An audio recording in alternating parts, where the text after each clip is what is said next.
Perkara dugaan korupsi pengelolaan timah pada wilayah izin usaha pertambangan PT Timah Tbk tahun 2015 hingga 2022 dinilai merugikan negara sebesar Rp271 triliun.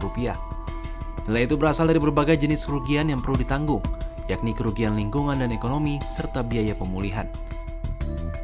Kejaksaan Agung selaku penyidik sudah menetapkan 16 tersangka baik dari pihak swasta maupun PT Timah.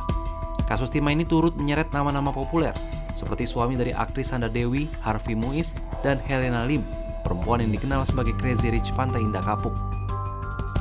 Salah satu saksi ahli penyidik, akademisi dari Fakultas Kehutanan dan Lingkungan IPB University, Bambang Hero Saharjo, menyebut kasus timah sepanjang 2015 hingga 2022 telah menyebabkan kerugian Rp271 triliun.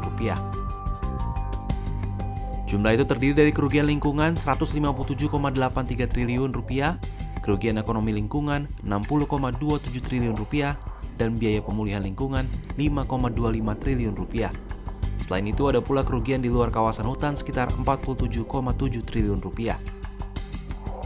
Penghitungan kerugian dilakukan sesuai Peraturan Menteri Lingkungan Hidup dan Kehutanan Nomor 7 Tahun 2014 tentang kerugian lingkungan hidup akibat pencemaran dan atau kerusakan lingkungan hidup.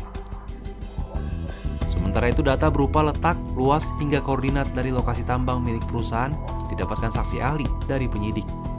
Dengan bekal itu, tim ahli merekonstruksi kejadian pada tahun 2015 hingga 2022 menggunakan bantuan citra satelit untuk memantau luas bukaan tambang serta arah pergerakan lokasi tambang.